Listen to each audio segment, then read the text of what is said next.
l'origen va ser a través d'una altra gran escriptora, que és l'Isabel Clara Simó, que ens va posar en contacte, perquè jo buscava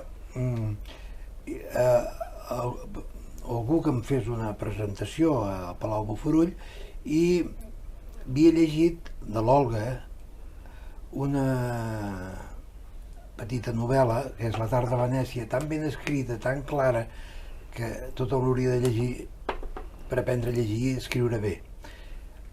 Qui era la Rosalba Carriera? Doncs era una dona que l'Olga s'hi va emmirallar perquè va ser una lluitadora feminista, ja en el segle del Rococó, enlluernat per la tècnica de la Rosalba, que vaig descobrir els primers pastels de la Rosalba Carriera a Ca Rezzonico, a Venècia. I em va fascinar tant aquella pastositat dels blancs de la Rosalba, perquè es feien els blancs ells mateixos, que vaig recuperar la tècnica del pastel. I aquí va deixar una amistat que després hem anat mantinguent. A mi em feies molta, a veure com t'ho diré jo, respecte en el sentit de que restauraves capelles amb frescos, com tot allò que jo havia vist també de petita. Ja estaves ficat dintre d'aquest món de l'art que formaves part.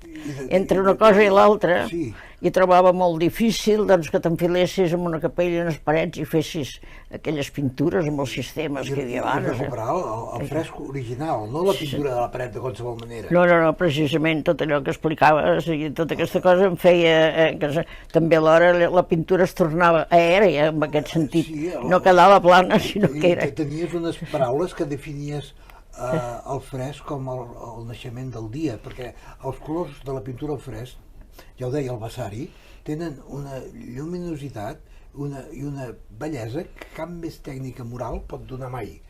I curiosament, al segle XX va desaparèixer. A més, ell fa unes escenes sempre grandioses, amb uns porxos i unes arcades i uns mars, unes escenes, uns paisatges amplis. Aquests paisatges que tu dius que s'hi endevinen als fons, no sé què, perquè té la paraula que jo no he de tenir, la té ella, per explicar una pintura. Com podeu comprovar, el verb inspirat i flamíger, diria jo,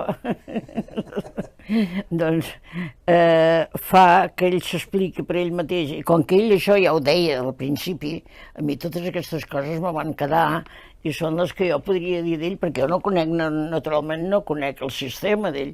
Ell ho havia d'explicar, jo ho havia de saber, i per això doncs és per la meva admiració. Part de la meva admiració era por que pogués fer tot això.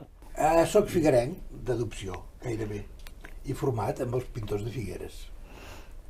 Per això ella, que sap que soc de Blanes i de la Selva, me diu tocat de la tramuntana. Jo sí, sempre sí. Quan me l'imagino és amb unes veles així i el vent, tot això, clar. Això és l'evolució de moltíssims anys, que són els que tinc, i de moltes lectures i de moltes conviccions també. Perquè vaig anar a un col·legi de monges, estic molt contenta d'haver-hi anat, he tingut amics clergues, vull dir, però després les evolucions i les diferents lectures, i més que res per un escriptor que sigui crític. Per exemple, la lectura de la Bíblia el porta amb unes contradiccions tan grans que jo me les prenc rient. Fa un temps vaig fer cada dia una vida de sant, així, escrita amb mitja broma, buscant els sants més estranys del calendari del dia, buscant la historieta i després posant-ho en petits versets. I això també em va fer conèixer bastant. Tota la primera part de Santoral, com que era el martirologi, no tenien vides quasi pròpies, ja ho sabeu, això que anaven tots els màrtirs en un munt, però després hi va haver gent del desert, altres que es tancaven en parets per fer penitència, altres que cridaven tant les abadeses que els reis els tenien que dir calleu, que m'esvereu el poble, coses d'aquestes així, jo amb el meu sentit crític els anava posant un verset cada dia. No ho he continuat, però m'agradaria continuar això. Doncs aquest sentit una mica crític, sense abandonar el meu... Jo sí que diré que soc seguidora, com a mínim, de Maria, de la Mare de Déu, que està mal dit Mare de Déu també, perquè Déu no té mare, que sàpiga jo, no es va conèixer que sa mare no en tenia, Jesús sí, però Déu no. Per tant, ja comencem empalcetats des de primer. És un embolic. És un embolic gran. Però entenent que tothom ho pot considerar així, doncs ja m'encomano, però en un sentit, com si diríem, físic normal. I he tingut a mà també la vida de Jesús d'en Renan, que va estar per molt temps prohibida en l'índex. I aquest Renan me va, diguem-ne, alliberar, llavors ens diria, alliberar de capes per veure la capa final de la vida d'aquest alegre noi de Galilea que es passejava allà amb un do de gens i que tal, i que deia el principal, deia, estimeu-vos uns als altres. Dic, això és el Jesús que jo veig. Totes les coses que sabem i que s'han dit, de llibertat, del més enllà, de la glòria, d'això, tot ha estat dit pels homes. No hi ha ningú de la part de la ratlla de dalt que hagi dit res. No ens ha vingut cap paraula de dalt, ni una ni mitja, tot ha estat inventat per nosaltres. Per tant, igual que posem... I jo em quedo amb la part simple. I la part que venia de primer, que no se sap qui la va dir primer, era no m'atreu. Aquesta encara és més grossa, agafa tota la humanitat, tot l'altre també. I com que cap d'aquestes dues coses s'ha complert, estem a veure com lliga la part de l'evolució humana, que això també m'interessa molt, els segles que aquests documentals d'història ens ensenyen, els segles que ha trigat un ésser a fer-se. Aquests milions de segles no els podem entendre de cap manera, jo no sé com els calculen, però a la nostra pobra vida de 80 anys de mitjana no es pot arribar a capir, que és un verb que s'hauria de recuperar aquest, perquè capir és entendre, no? Capir, ficar-t'ho dintre el cap. Assimilar. Sí, però és un verb que comprèn tot aquest, s'hauria de... tota aquesta grandària, i llavors et quedes una mica així, i finalment, de tanta grandària i impossibilitat de reconèixer, te vas replegant amb el mateix i et quedes, si jo t'estimo tu, jo estimo aquell altre, i prou. No, perquè jo estant ara a l'hospital he escrit contes, i he escrit pensaments, i tinc una novel·la començada, que esclar, no sé si tindré prou vida per acabar-la, però la meva empenta és poder-m'hi posar. El que passa que la vida diària també t'exigeix cosetes. Jo d'això en dic com els fils de Gulliver, quan va ser a la platja a la illa dels nans, es va trobar que no es podia moure. Ara eren petitets, sí, però l'havien lligat del tot. O sigui, de les cosetes petites, ara he d'escriure un correu i contestar una carta, i ara he de fer aquesta cosa perquè me'l demanen. Són els fils de Gulliver, que impedeixen que jo pugui aixecar-me i posar-me a l'ordinador sense atendre-ho, això. És una imatge, però ho dic, les petites coses de cada dia ens fan això. I llavors ja trobes que t'ha passat el dia i l'any i passa de pressa. Però la intenció és sí, és continuar. Perquè aprens a pintar quan tens 60-70 anys. Però estàs en un estat perfecte, en un estat físic. Sí, pinto molt bé. Me falten encàrrecs. Ara no tinc encàrrecs per tornar a enfilar. Fa una pila d'anys que no faig frescos i ho trobo a faltar. Va venir un alumne que havia corregut diverses escoles, un alumne argentí, i em va venir a veure perquè havia corregut escoles a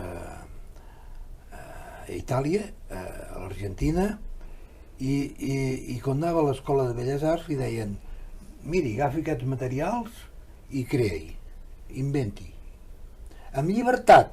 I aquell noi diu, jo no la vull, la llibertat. Jo vull que m'ensenyi l'ofici. La llibertat no em portarà enlloc. Això és com tirar una pedra que cau allà on vol. Jo vull ser guiat, vull un ofici.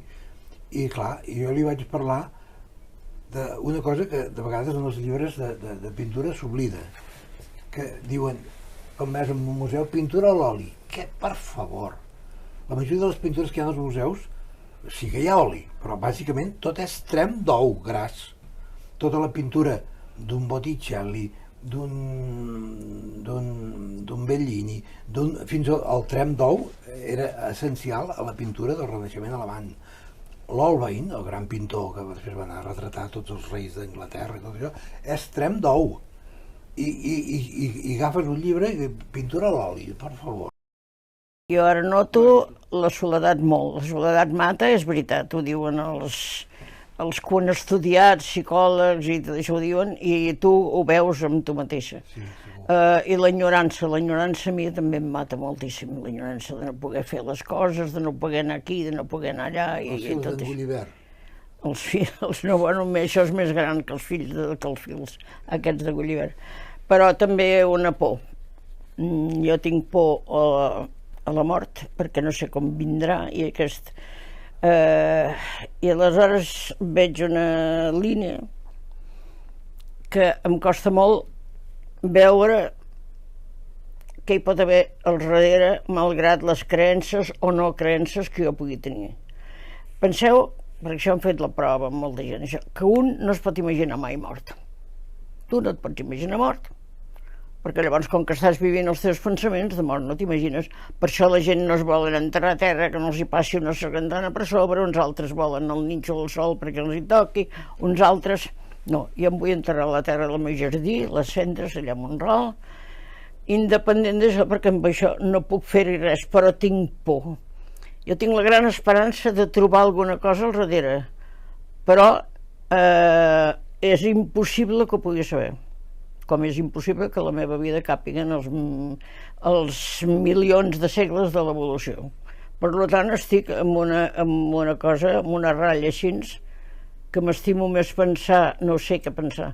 He demanat l'eutanàsia, aviat perquè volia morir en pau amb els meus, que no de qualsevol manera impensada que em fes por a mi, perquè soc poruga, ploro bastant, i aleshores voldria una cosa acompanyada. M'han dit que sí que es pot obtenir, en un mes me l'obtindrien, i llavors jo tindria l'esperança d'estar tots alhora i fer-ho. Això és una mica com veig jo ara, aquest període, perquè ja he passat 2 cops llargs ara a l'hospital, i no sé quan vindrà la tercera, o potser no vindrà. Però sí, tinc por. M'he quedat sola, sense gent per parlar. Es va morir el meu germà, que era aquí a l'escala amb nosaltres, i era el petit i parlàvem moltíssim. S'ha mort el meu home i no tinc ningú. L'altra gent de la meva edat o no hi toquen alguns o altres no pots mantenir les converses que voldries, i estic amb una soledat de parlar. Voldria parlar i no tinc ningú. I aquell acompanyament a la bellesa que diuen que s'ha de fer, que és tan important i que tothom s'ha de... Jo no veig que pugui tenir cap acompanyament. Qui ha de venir a parlar? Com puc anar jo a parlar amb algú que m'entengui des de temps? És una soledat ja vital, que em penso que no es podria arreglar amb res. Que amb la família es pot arreglar una miqueta, vull dir, es pot tenir alguna confidència, però tal qual està avui la família que jo l'he tinguda per llarga vida, i tinc uns besnets macos, tothom s'ha escampat, tothom ha anat a fer els seus estudis fora, tothom potser viurà a fora, tothom té les seves ocupacions. De la família no en pots tenir cabal, almenys el que veig jo i les meves amistats. O sigui, estem en una isolació ja última. Aquest és el punt que veig. Llavors m'agafo el mantellet blau de la Mare de Déu. No hi he pensat mai en la mort. No. Potser perquè sou tots docents bé, no? No, jo tinc la meva dona que em renya contínuament, perquè no faig res bé, perquè faig taques i perquè això i l'altre. Però com que m'estima tant, tot queda perdonat. I la soledat no sé si em faria por. Esclar que som éssers socials, i si no estem sols no som res, però res de res. No sé si aquells anacoretes que es refugiaven per no veure ningú a dalt de Montserrat van arribar a algun resultat.